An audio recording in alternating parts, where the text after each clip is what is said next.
September 15, 1940, 8,000 feet above the English Channel. Squadron leader Heinrich Kaufmann adjusted his oxygen mask and peered through the cockpit glass of his Messerschmitt Bf 109, watching the morning mist dissolve below his aircraft's wings. The channel waters sparkled like broken glass in the early sunlight, and ahead lay the green coastline of southern England, peaceful and seemingly undefended. Kaufmann had flown this route 17 times in the past month, leading formations of German bombers toward British targets, and each mission had reinforced his growing confidence in their tactical superiority. The British seemed perpetually caught off guard, scrambling their fighters too late, always arriving at the wrong altitude or position to mount an effective defense.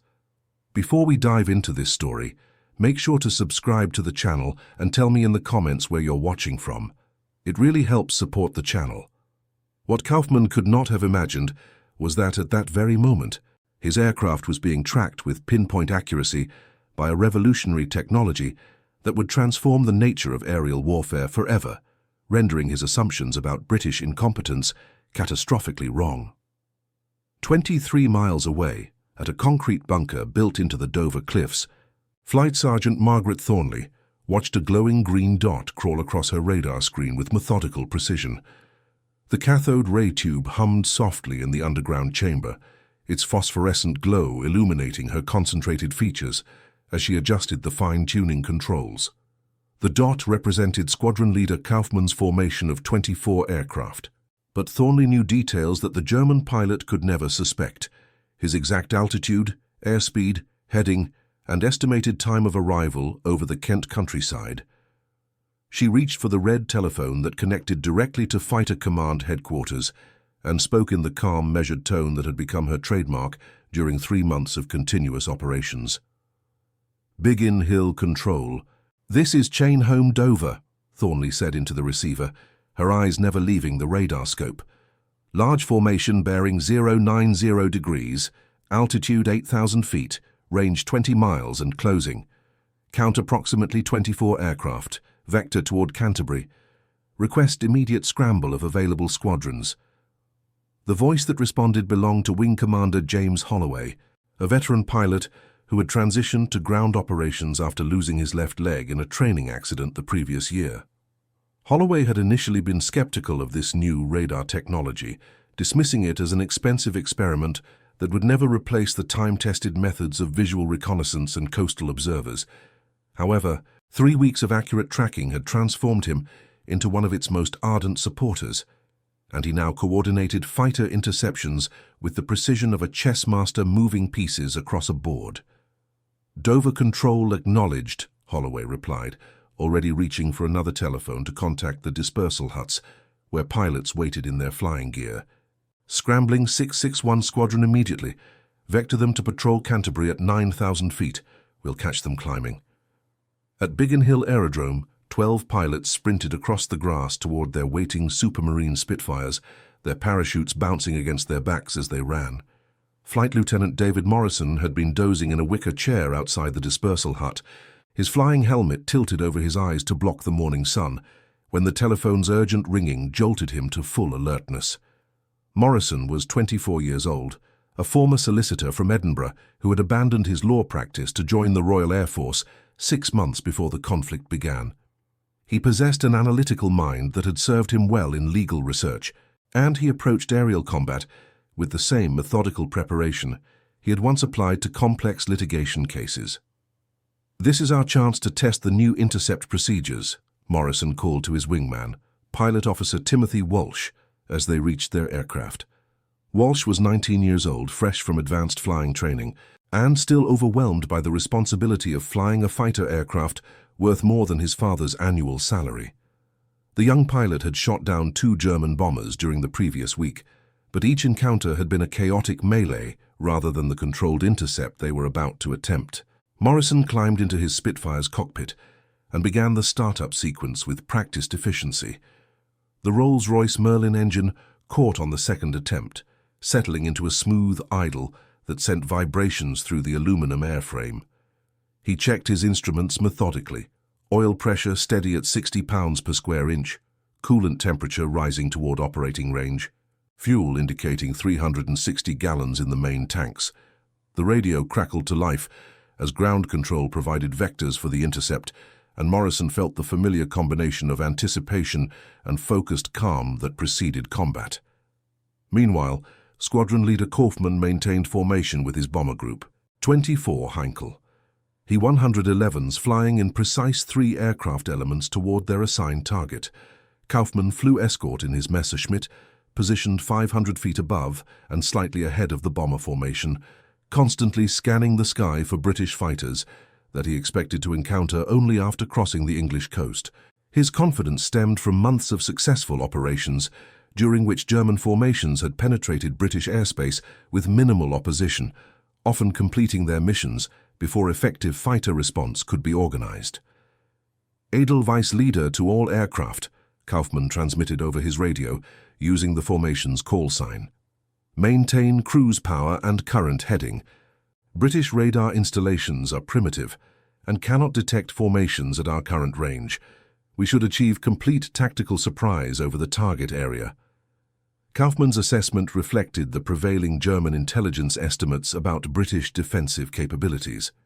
German reconnaissance flights had photographed the tall metal towers that dotted the English coast, but military analysts had dismissed them as experimental equipment of limited tactical value. This conclusion was based partly on deliberate British misinformation campaigns and partly on German technological overconfidence, since their own radar development programs had encountered significant technical difficulties. The German military leadership believed that British early warning systems were years behind German achievements, a fatal miscalculation that would cost them dearly in the coming encounter. Flight Sergeant Thornley continued tracking the German formation with growing precision as they approached the English coast. Her radar equipment, part of the chain-home network that stretched along Britain's southern and eastern shores, represented 3 years of intensive development by a team of scientists and engineers led by Robert Watson Watt. The system operated by transmitting powerful radio pulses toward incoming aircraft and measuring the time required for reflected signals to return to the receiver. This principle, known as radio detection and ranging, allowed operators like Thornley to determine an aircraft's position with an accuracy that German pilots would have considered impossible. "Range now 12 miles and closing," Thornley reported to Fighter Command. "Formation maintaining heading and altitude, no evasive action detected." The German bombers crossed the English coast at exactly 11 minutes past 9 o'clock, their aluminum surfaces gleaming in the morning sunlight as they passed over the white chalk cliffs of Dover. Kaufmann felt the familiar surge of satisfaction that accompanied successful penetration of enemy airspace, and he permitted himself a slight smile as he scanned the empty sky around his formation. Below, he could see the green fields of Kent stretching toward the horizon, dotted with small farms and villages that seemed utterly peaceful in the morning light. "Edelweiss Leader to all aircraft," Kaufmann transmitted. "We have crossed into British airspace without detection. Maintain current formation and prepare for navigation turn toward primary target." Unknown to Kaufmann, Flight Lieutenant Morrison's squadron was climbing rapidly toward an intercept position 15 miles ahead of the German formation. Morrison had received continuous updates from ground control, allowing him to position his 12 Spitfires at exactly the right altitude and heading to achieve tactical surprise. This represented a revolutionary change in fighter tactics, since previous interceptions had depended on visual sightings or reports from ground observers who could provide only approximate positions and outdated information. "Blue Leader, this is Biggin Hill Control," came the voice of Wing Commander Holloway through Morrison's headphones. "Bandit formation now bearing 120 degrees from your position, range 8 miles, altitude 8,000 feet. Turn starboard to heading 140 degrees for intercept." Morrison acknowledged the transmission and led his formation through a gentle turn, his eyes constantly scanning the sky ahead for first visual contact with the German aircraft. The Spitfire's Merlin engine sang smoothly at cruise power, and Morrison felt the reassuring weight of 8 Browning machine guns in his wings, each weapon loaded with 335 rounds of armor-piercing and incendiary ammunition. Behind him, 11 other pilots maintained tight formation, Their aircraft spread across a mile of sky in a tactical arrangement, designed to maximize firepower while minimizing mutual interference. Squadron leader Kaufmann first spotted the approaching British fighters as tiny dots against the blue sky, initially dismissing them as birds or visual artifacts caused by glare from his cockpit glass. However, as the dots grew larger and resolved into the distinctive elliptical wing shapes of Supermarine Spitfires, Kaufmann experienced a moment of profound shock. The British fighters were positioned exactly where they needed to be for a perfect intercept, approaching from the optimal angle and altitude for a coordinated attack on his bomber formation. "Edelweiss leader to all aircraft," Kaufmann shouted into his radio microphone. "British fighters approaching from 2 o'clock high. All bombers take evasive action immediately. Escorts engage the fighters." The carefully ordered German formation dissolved into chaos as 24 bomber pilots simultaneously attempted to evade the incoming British attack. The Heinkel aircraft were heavily loaded with fuel and ordnance, making rapid maneuvering difficult and dangerous, but their pilots pulled their machines into steep turns and altitude changes that tested the structural limits of their airframes. Kaufmann rolled his Messerschmitt toward the approaching Spitfires, hoping to disrupt their attack pattern before they could engage his vulnerable bombers. Flight Lieutenant Morrison selected the nearest German fighter as his target and pushed his Spitfire into a shallow dive that rapidly increased his airspeed. The Messerschmitt pilot was turning toward him in what appeared to be a head-on attack, a maneuver that Morrison had practiced extensively during training but never attempted in actual combat. The two aircraft closed at a combined speed of over 600 miles per hour, and Morrison waited until the German fighter filled his gun sight before pressing the firing button. 8 machine guns erupted simultaneously, sending streams of bullets toward the Messerschmitt at a rate of over 9,000 rounds per minute. Morrison held the trigger for 3 seconds, then pulled his Spitfire into a sharp climbing turn to avoid collision. Behind him, Pilot Officer Walsh followed through with a similar attack on a German bomber that had become separated from the main formation during evasive maneuvering. Squadron leader Kaufmann felt his aircraft shudder as British bullets struck his port wing and engine cowling.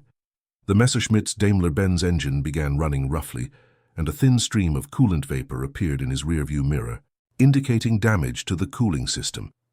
More importantly, Kaufmann realized that the British attack had been executed with a level of tactical coordination that should have been impossible without advance warning of his formation's approach route and timing. "How did they know?" Kaufmann said aloud, his voice lost in the roar of his damaged engine. "How did they know exactly where we would be?" The answer lay in the concrete bunker at Dover, where Flight Sergeant Thornley continued tracking the aerial battle on her radar screen. The green dots representing aircraft moved across her scope in complex patterns as pilots maneuvered for tactical advantage, and Thornley provided continuous updates to Fighter Command that allowed additional British squadrons to join the engagement. This real-time tactical intelligence represented a revolutionary advantage that German pilots could not comprehend, since their own military doctrine had not yet adapted to the implications of radar technology. Wing Commander Holloway watched the engagement develop from his operations room at Biggin Hill, using reports from multiple radar stations to build a comprehensive picture of the aerial battle.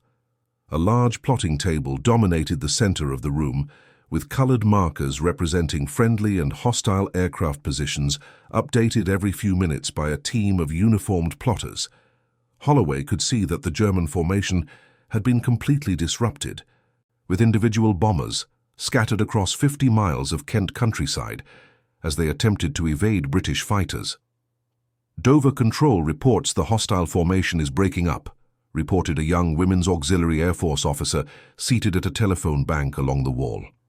"Individual aircraft are heading back toward the channel on various headings. Several bombers appear to have jettisoned their ordnance over open countryside."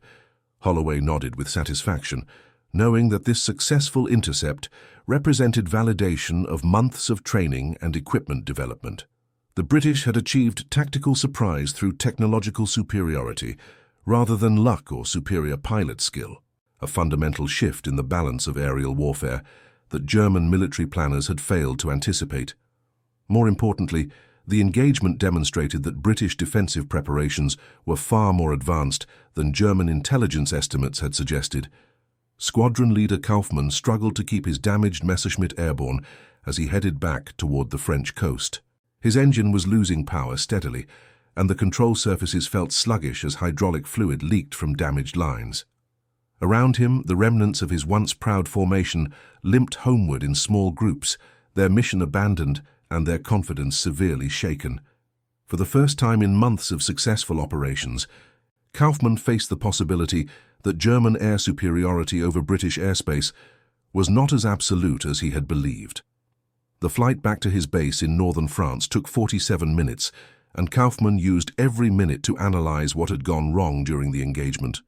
The British fighters had appeared exactly where they needed to be for maximum tactical effect, suggesting either extraordinary luck or access to intelligence information that should have been impossible to obtain.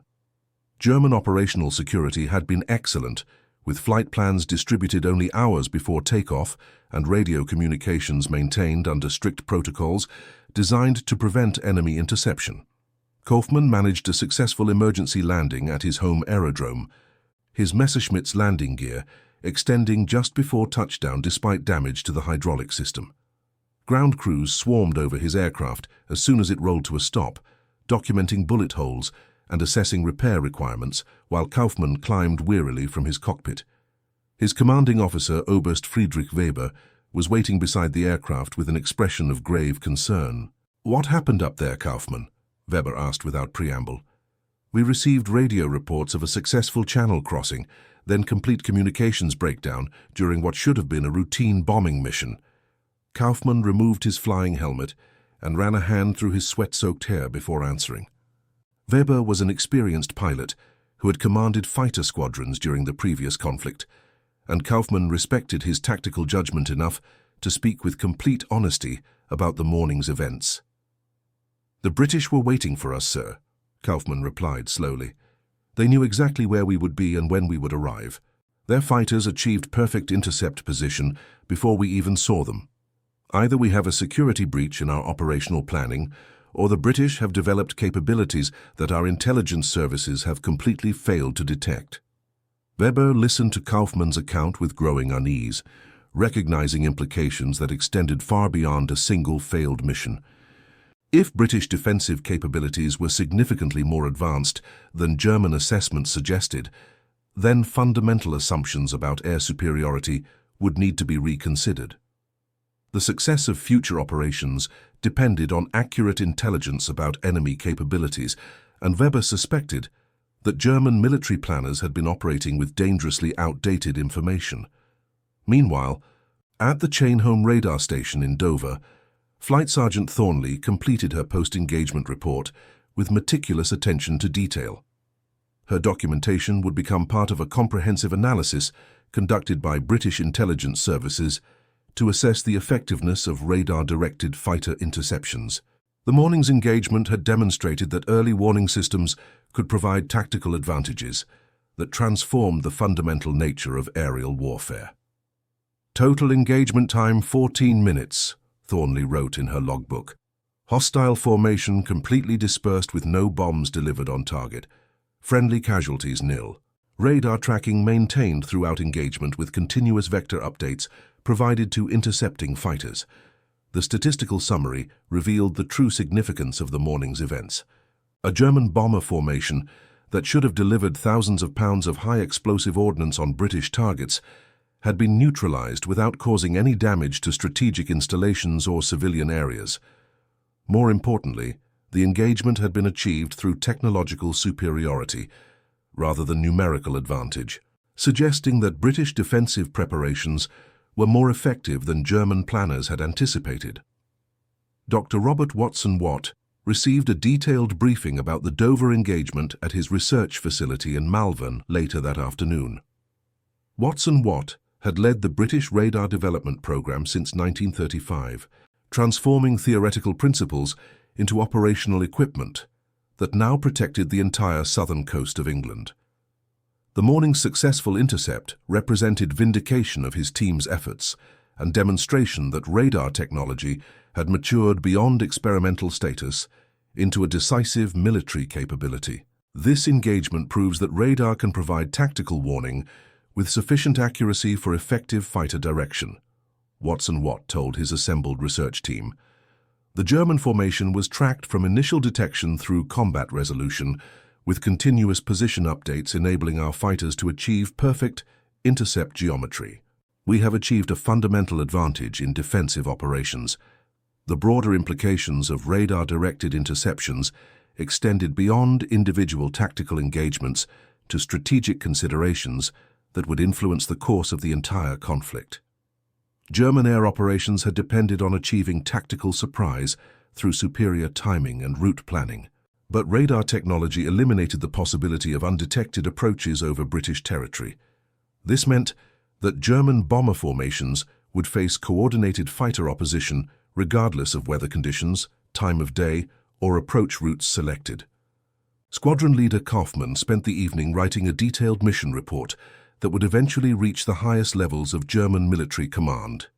His account emphasized the precision timing and positioning of the British fighter response, suggesting either a security compromise or technological capabilities that exceeded current intelligence assessments. Kaufmann recommended immediate investigation into British defensive preparations and revision of tactical procedures to account for improved enemy early warning systems. The enemy demonstrated knowledge of our approach route, timing, and altitude that cannot be explained by conventional reconnaissance or communications intercept, Kaufmann wrote.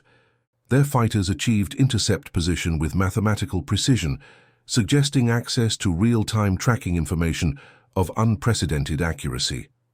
Current operational procedures must be revised to account for this new tactical reality.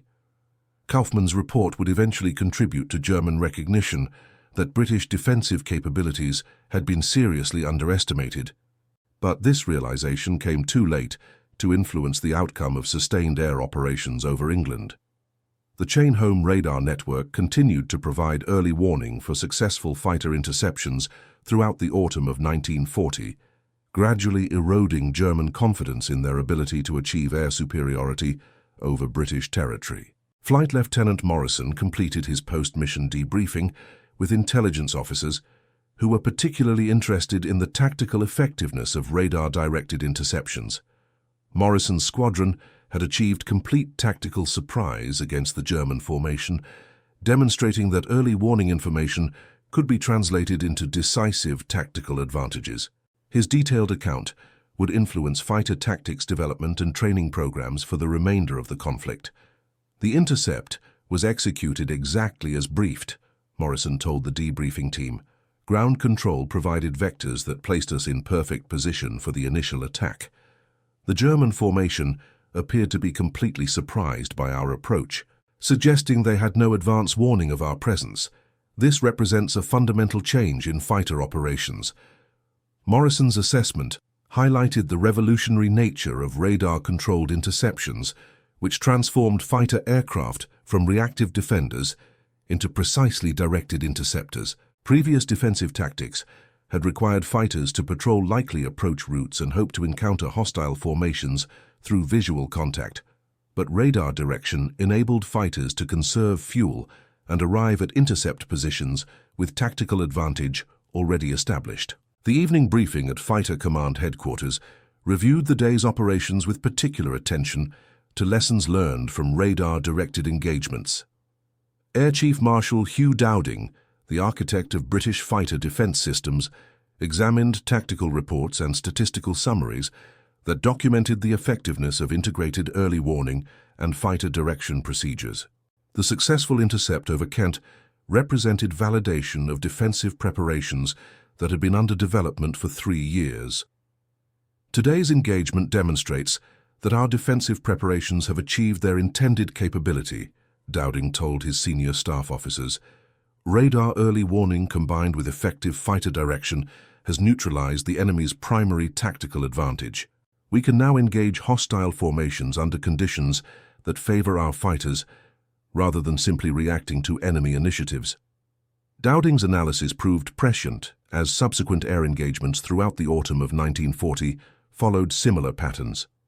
German bomber formations faced increasingly effective fighter opposition that appeared to anticipate their movements with uncanny accuracy, gradually undermining German confidence in their ability to achieve sustained air operations over British territory.